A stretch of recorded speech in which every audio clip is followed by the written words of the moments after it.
I wanted to give this some time to breathe. That's why this video is coming out when it is, mostly because, well, hey man, you gotta give proper time for, affected people to grieve, not to come off as insensitive. Not that I would normally care about that stuff, but I was just waiting for additional facts to come out, and lo and behold, we do in fact have some. I'm not going to pretend to be the biggest Matthew Perry fan. I don't remember ever sitting down consciously watching an episode of Friends. The only thing that I think I've ever seen him perform in was The Whole 9 Yards with Bruce Willis. It was a pretty decent movie that I remember from, what was that, like the mid-2000s? So yeah, I'm not a Matthew Perry fan, but given the fact that he was only 54 years old, that's tough, man. That is really tough, and condolences to the family, of course, but there's some things that we got to talk about in regards to this, and we'd be doing everybody a great disservice if we didn't. So let's get some of the facts out of the way first. Matthew Perry's body removed from his home after apparent drowning in a hot tub. That's what was first being reported, and that's what I seen first.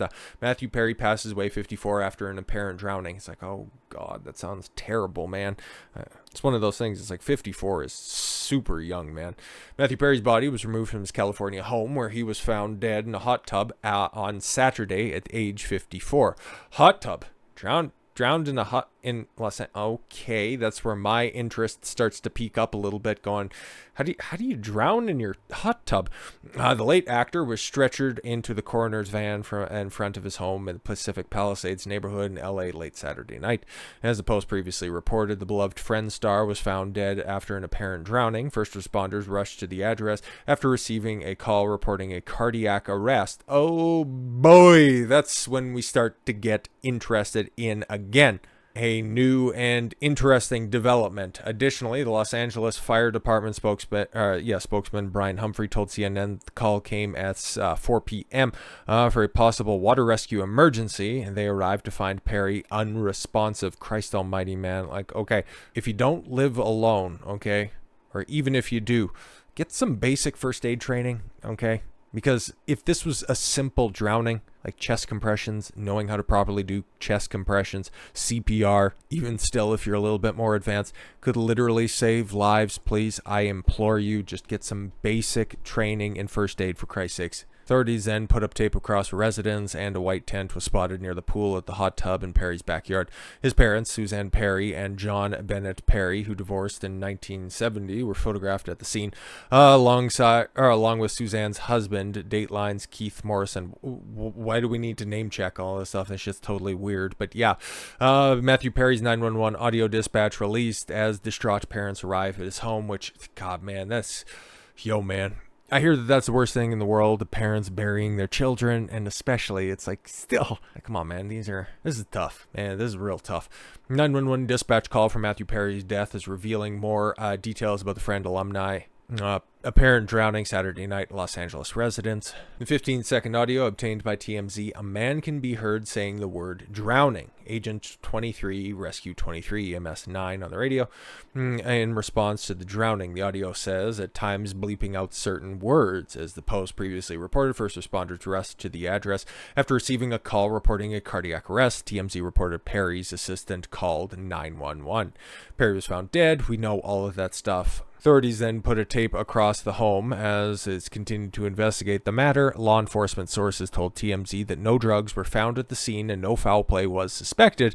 The outlet later reported that prescription drugs were found at the home. Yeah, which is very important to point out because, well, Matthew Perry had some demons, man, okay? That ended up weakening his heart, okay? Matthew Perry fought for his life after his heart stopped beating at 49, went into a coma for weeks. Yeah, he was battling some demons, man, alcohol, pills, drugs, and all that stuff. That comes with a fast life living in not New York, but rather in Los Angeles as a bona fide television star. Probably, one of the faces of one of the last sitcoms that's out there. Like, obviously, you probably have, Two and a Half Men, Big Bang Theory, but I don't think that they even come to a fraction of the success that Friends has. Okay, because that's still talked about to this day. Everybody just mocks Big Bang Theory, and everybody's like, oh, that's that show that Charlie Sheen was on, and that's that Tiger Blood and winning, and now he has AIDS. That's the way that everybody refers to Two and a Half Men. But as much as I think that Friends ruined an entire generation of dating for people, it's still well regarded by, those same chicks that just have more cats than dating prospects. He's one of them. He's one of those guys. But let's go a little bit deeper into what happened at the scene. So, okay, we have a drowning with no drugs at the scene. Later reported that there were drugs at the scene. Knowing that he has a weakened heart, spent weeks inside of a coma, was living as somewhat of a recluse, it's kind of strange that you see this as well. He was looking kind of unkempt or spotted outside, a bunch of those different tabloid posts that you'll see out there. Matthew Perry spotted, and it's like, he looks a little bit off, but who knows what's going on there, and then all of a sudden turns up drowning in his own place. It's like, there's a bunch of issues going on here. Matthew Perry's cause of death is listed as deferred, pending final results of a toxicology test, but his body has been released to his family, so his funeral can be arranged. So yeah, they got all the samples, they're running the test. We'll probably know somewhat shortly, but as we know right now, at least at time of recording, could change by the time that the video gets released, it's been deferred right now. They did find pills at the scene. What does that necessarily mean? Was he recovering from something? We've also heard that as well. Underwent a certain procedure. But when it comes to, prescribing anything to an addict, you don't really do that. So, coroner for Los Angeles County has listed Matthew Perry's cause of death as deferred, pending the final results of toxicology test. Perry, 54, was found dead on Saturday. Hot tub, we know. On Sunday afternoon, coroner released his body to the family, but said they are yet to determine a cause of death. The initial 911 call made by his assistant was for a cardiac arrest. The medical examiner's office can release initial results within days, or it can take 6 to 8 weeks for final results of toxicology tests to come back. I'd imagine if it was pill or narcotics related, we'll probably hear about that very shortly because, well, the amount of support, justifiably so, for addicts and, addiction is pretty strong. So if we're going to hear anything in regards to that, we're going to hear that, and he'll be used as an example. It's just, for the love of God, people, get clean, or you know what? If you don't take any drugs, don't fucking start. But there's another possibility that's out there. Okay. Los Angeles law enforcement sources told TMZ no illicit drugs were found at his Pacific Palisades home. Okay, that's an important distinction because there's a picture. Okay, pictured October 22nd, the last time he's seen his public, his cause of death deferred via pending toxicology reports. But yeah, that was the picture that was going around that I seen last week as well. It's like Matthew Perry spotted outside looking, well, like that. You can go ahead and describe it however you want. Not looking to be in great shape. Sources did say that antidepressant, anti-anxiety medications, oh my God, were found inside Perry's home, including pills for chronic obstructive pulmonary disease. That's why it's important to note that, he had a heart attack. He's had heart problems from back in 2018. So Perry had a long battle with drugs and alcohol and was also a smoker. Perry wrote in his memoirs published earlier this year that he had spent $9 million trying to get sober, revealing that he has been to over 6,000 AA meetings, gone to rehab 15 times, and has been to detox 65 times. LAPD source told a New York Post.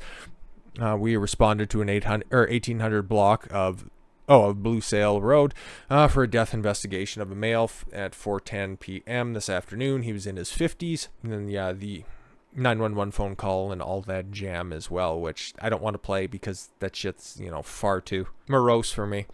Jet ski accident in 1997 on the set of his film Fools Rush In saw him hospitalized and later became addicted to the opioid painkiller Vicodin. Oh man, he said at one point he was taking 55 Vicodin pills a day and his weight dropped to 128 pounds. 2000 he was taken to hospital with pancreatitis, and in 2018 his colon burst. The doctor told my family that I had a 2% chance to live, Perry told Diane Sawyer during a promotional interview for the book. He was put into a thing called an ECMO machine, which does all the breathing for your heart and lungs, and that's called a Hail Mary. No one survives that.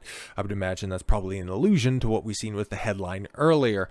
Perry spent nearly 2 weeks in a coma and 5 months in hospital, then used a colostomy bag for 9 months. He overcame his addiction in 2021 and was believed to be leading a healthier lifestyle.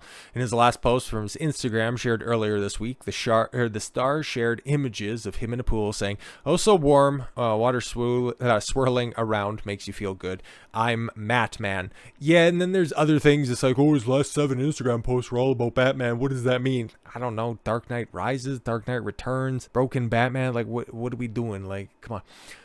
Perry, who was never married, but dated a number of stars, including Julia Roberts, has been candid in public about his problems with the drugs and alcohol. Yeah, he told an interviewer in 2016 that he doesn't remember filming 3 seasons of Friends. I think I heard about that. Despite hiding his demons from the public view for years, Perry detailed his struggles in his 2022 memoir, Friends, Lovers, and the Big Terrible Thing. His opening wrote, "Hi, my name is Matthew. Although you may know me by another name, my friends call me Matty, and I should be dead." Which is crazy, man. Absolutely crazy. And yeah, a story that, many famous people that got too much, too young, too fast also share in common.